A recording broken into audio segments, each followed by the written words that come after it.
Hello friends, we have Mr. Reekrit, who is co-chair of CII and also is an educationalist, publisher, entrepreneur, author and investor. So it's really amazing to have his time on such a short notice. Thank you so much. Thank you for having me. Thank you. It's a pleasure to be Thank here. you so much, Mr. Reekrit. So we have been keep wondering, you play such multiple amazing roles. So today we want to hear out how you are able to manage and what do you think about the future of education, fintech, blockchain and cryptocurrency in India. So Sure. The first question is, you are an educationalist, publisher, entrepreneur, author and investor. Is it challenging or adventurous to hold so many titles together? No, but then you know what?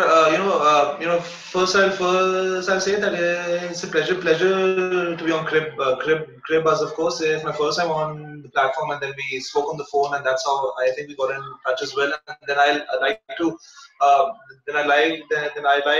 congratulate you first on coming up with such a wonderful portal. This is a wonderful portal. I've gone through the previous links as well, so it's a wonderful job. First of all. Yes, it's just a lot of fun, to juggle various roles. I've been asked this question many times in the past as well. Well, my answer is simple. I do not sleep. I just cannot sleep. And plus, recently my wife and I have been blessed with a daughter as well. So even the 1 or 2 hours where I could sleep in the night, now I've got to give that up as well. So, so yes, it's a lot of fun, of course. But then what I particularly believe over here is that if you follow your heart, if you follow your passion, and if you do what you love, it doesn't seem like work. Recently like 1 or 2 years ago, I read a book by Warren Buffett called. I read a book on Warren Buffett called Dancing to Work. So so what Warren Buffett said in that book was that. If you love what you do, and then you won't have to work for a day in your life again. So I feel I feel that I love what I do, and that's what drives me to do various things. Wow, I mean that's amazing. So I should have also mentioned father apart from all these roles. Recent father, yes. Yeah, congratulations. Thank you. Okay. So what specific you see in edutech or fintech companies to make your decision whether to invest in this company or not? Okay, so we've invested in over 21 companies in the past in various fields, as in various verticals like edtech, fintech, travel tech, health tech, and so on and so forth. What I particularly look at this point of time is that I am looking for revenue growth. There was a startup bubble a few years ago as well. Lots of companies were found, and every second person thought that he or she could be an entrepreneur, and then they left their jobs as well, and they burned the fingers. So this I'm talking around 4 or 5 years ago. What's happened is that a lot of companies have actually done well since then. So what I particularly feel right now is that if you've got solid growth potential, and if you've got profitability, that's a bonus. But then what I particularly look for right now is solid growth potential with decent traction. So traction is traction is the most important point, because if you're able to sell your product to customers, it means that you can scale up. So so the traction would vary from, let's say, like a few lakhs in terms of revenue to a few CR in terms of revenue. Or traction would vary from, let's say, like a few thousand downloads, to a few lakh downloads of the app, or a few thousand hits to a few lakh hits on your website. But then, what's the most important thing is that you've got to have a decent proof of concept based on traction, and you've definitely got to have enough potential to scale up. So these are major things. Apart from this, what I look for is that I look for a solid team. An entrepreneur can never be a one-man army. You've gotta have a decent team, of course. So if your team can really work as a strong unit, and if your team has various strengths, let's say that one co-founder would be good in ops, one co-founder would be good in sales and marketing. So like it really pays off to have a very decent and a solid, like a group of founders, I feel. Oh, that's great, and that's absolutely true also because when I met other entrepreneurs and other blockchain investors, the only thing they told me that what they look out for blockchain or a fintech company is just team and Yeah. team, focus focus and focus. So I Yes. absolutely agree with you. And also, how do you see the future of edutech, fintech, and blockchain companies in India? Well, look, India is the India. I would say is there's a term that I'm looking for. It's just the holy grail of investment right now. There's so much potential over here. I mean, like it's just a massive economy growing very fast, growing wonderfully well.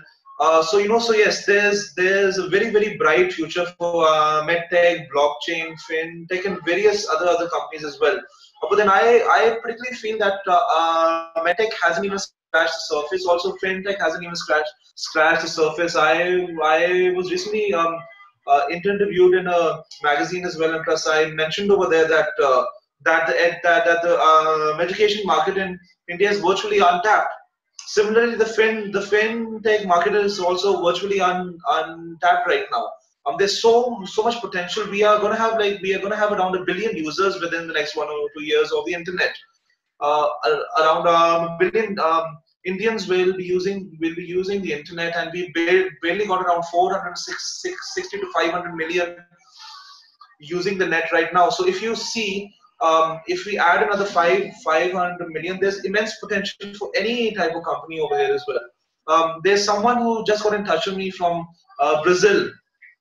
So a lot of Brazilian companies, a lot of companies from different parts of the world are looking to enter India. So keeping this in mind, I feel there's a lot of potential for everything that comes our way in India right now.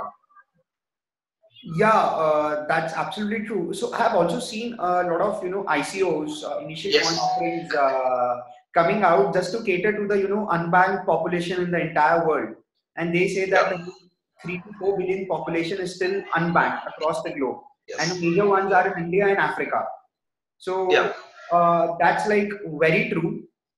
And also, okay, so if you look at the 1997 bubbles and the entire internet and the technology sector, e-commerce created very quick billionaires. So Yes. do you see that the blockchain, cryptocurrencies, and fintech and all these companies can produce quick billionaires too? Absolutely, and plus it has as well in the past as well. So if you see Vijay Shekhar Sharma, he is a billionaire if I'm right now as well. So so if other companies can follow that model as well, it takes some time. Yes, um, it does take some time, of course. Anyway, e-com. See, if you look at Flipkart, they became billionaires after a few years, of course. I mean, after they founded the company, that's when it happened.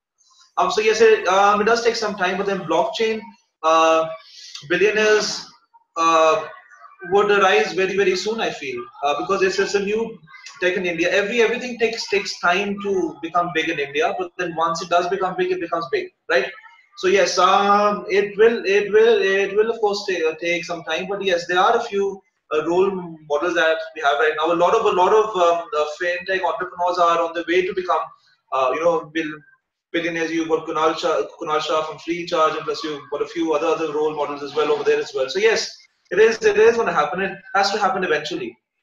So you mentioned some time back that you have invested in over 20 companies. Yeah. So would be great if you can just name few of your portfolio companies and how they are doing and what's the future is like for them. Sorry, a bit louder, please. Yeah, you mentioned sometime back that you have invested in over 20 companies, in different Yep. sectors. Yep. So would be great if you can just mention few of them and tell us what's the future is like and what's up with them. Yes. So so I'll share a few names of the companies where we recently signed term sheets with, right? So one is a Yo Scholar in terms of education, three Dexter Education, of course. Anyway, and then so these are two recent companies where we've signed term sheets with.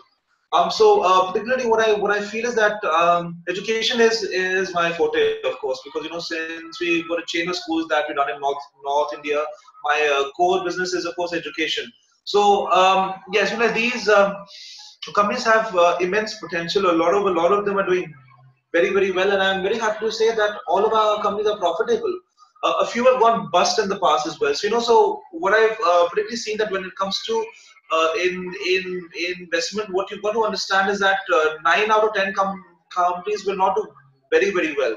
So what I've particularly seen over the last few years is that around 4 or 5 will go bust, which has also happened with us as well. Around 3 or 4 will give you decent ROI.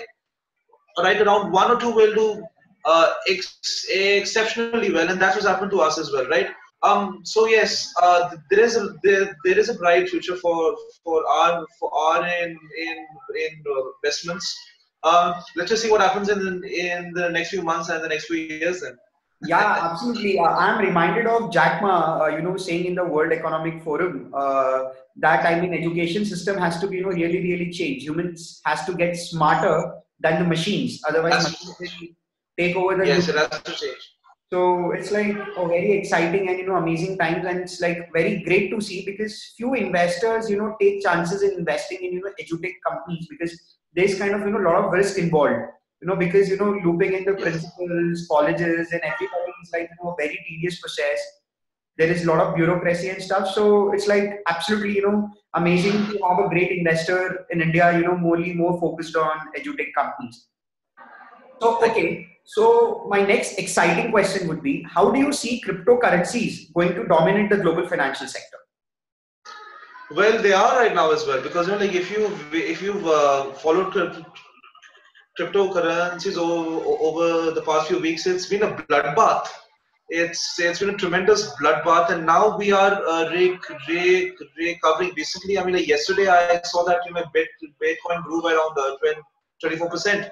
So yes, we are coming back on track, of course. Anyway, um, cryptocurrencies gain when people lose trust in the world in the uh, you know uh, uh, uh, governments of the world. So so if you follow them closely, what you see is that when Trump came to power, cryptocurrencies did well. When there was demonetization in India, cryptocurrencies rose. So they will lead to a parallel financial sector, but then they will grow, of course. But then what I'll particularly say right now is that you gotta hedge your bets. Do not put all your eggs into one basket. Spread your risk. I've personally invested in Bitcoin, Ether, Classic, Ether, Ripple, and various other cryptos in the past as well. But then it's still a bit risky because you aren't really sure what's going to happen, and it's very volatile. The prices increase and decrease in in a fraction of a second. So yes, it is going to grow from here. It is going to do well, but you've got to buy and hold. Don't sell too fast. Like it's just a long term bet. Don't think that you'll earn a lot in just one or 2 days. It takes some time. Even the cryptocurrency billionaires invested around 3 or 4 years ago, and that's why they are. That's how they earned a lot of money now as well. So invest, hold, and see where it leads you. But don't put all your eggs in one basket. I feel. Yeah, that's absolutely true because I have seen a lot of people in my community and my friends who are like 19, 20, 22 years old kids, and they have just made millions of dollars. Oh, they have. And they have been like aggressively investing in supporting the community back and giving Yeah. it back to the community. And we have seen in the past 1 year the valuation of the entire crypto markets grew by over $500 billion. That's like now I can now the community can probably say that we are a $600 billion global startup. and Yes. and everybody who finds an idea is amazing, and they have a good white paper, they are investing into the idea, making it go like never before. And also, most importantly, there is a lot of challenges faced by cryptocurrencies and crypto companies, and the challenges are going to might get worse. The regulations might come into Come in. picture. And I mean, what's in there for them for the time to come? So what I feel the biggest hurdle right now is of course the government. Yeah. So we don't have various fixed regulations in place. Everything is still in the air. You know, like recently, even during the budget as well, and then it was announced, that crypto investors will be, I mean, so yes, there are various regulations. I think that's the biggest roadblock right now, because if you see if you read the news over the past few years, over the past few months, you realize that the government isn't really supportive, and I'm really talking about our government right now, in the Indian government. Why? Because it's something that I feel that they don't fully understand, and what they're looking at right now is basically the con side of things. So if you look at positive outlook, then what I particularly feel is that cryptocurrencies will really help the company, will really help the country grow. Because if you've got a democratic way of dealing with money, where power isn't concentrated in the hands of a few select financial institutions like banks and plus the government and so on and so forth, I feel that our country can grow much faster. So I feel the biggest roadblock at this point of time is our government. So once they fully understand that, okay, this is useful and this can actually help a country grow, I think that's how cryptocurrencies will do much better. But then if you look at fintech, of course, and if you look at other financial companies, we haven't even scratched the surface in India. I mean, there's immense potential. It's massive market. There's a very bright future. You just need to identify a niche and exploit it, and just do very well. What I feel the potential of fintech in India is that if we can particularly um, come up with something that can solve the problem of the masses. I feel that's where a lot of money lies. So I mean, like right now, fintech has been doing well due to payment wallets. But then there are various other as aspects that can also be explored. So if you can combine, let's say, AI and of course bots and so on and so forth, and if you can solve a genuine problem through deep learning, for example, let's say that if I go to a restaurant, and if I place an order on fintech app, and if the food just comes to me without me having to go to the counter as well, I think that's a very good way of looking at fintech. So I feel a fintech's major role is to solve problems which companies in the past haven't been able to, which governments in the past haven't been able to solve. Yeah, I mean, you can also see it from the statistics. Recently, World Economic Forums, have been like very positive about blockchain and cryptocurrencies on the whole, and they released this report on the impact of the cryptocurrency. So countries like Japan and some few European countries like Estonia, Gibraltar, and Malta, and these countries and even the United Kingdom have kind of made Yeah. cryptocurrencies legal, and they have started treating them. So in Japan, you can use cryptocurrency literally for everything. In fact, Yes. companies have decided to pay their employees in terms of cryptocurrencies. And this year, Japan has seen a growth in their consumption for the first time ever in 25 years, and their consumption grew by over 2.3%, and that is like massive for a Massive. This country is like massive for them. Yes. Japan. So also, from the on the at the 30,000 feet level, we would like to also understand like what kind of role, I mean, the CII is kind of playing, and how are they helping out if they are associated with the government, and what are their stand, and how are their what's their take on that? Well, look, like if you look at the CI, what particularly the CI does is that the CI supplements research. So we're a body that particularly I feel helps a lot of entrepreneurs, a lot of companies, a lot of stakeholders in India's growth to network and come on one platform. So what the CI is doing in terms of fintech is very clear.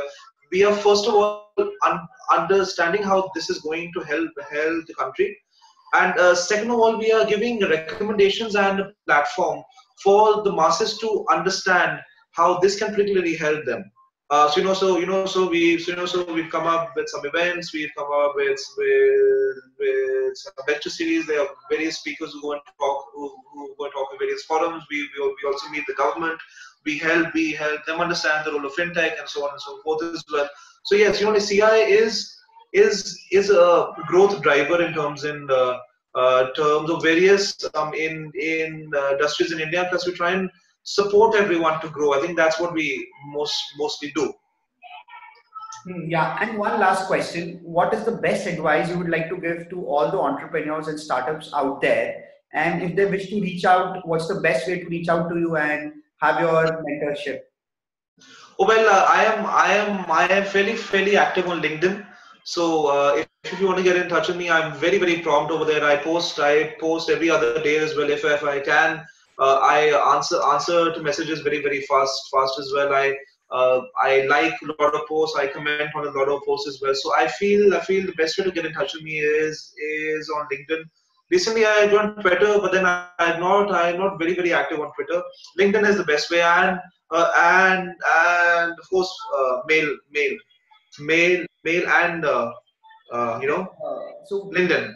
please spell your LinkedIn handle and your email ID So for us. it's Reekrit Serai. So it's REEKRIT Reekrit Serai SERAI.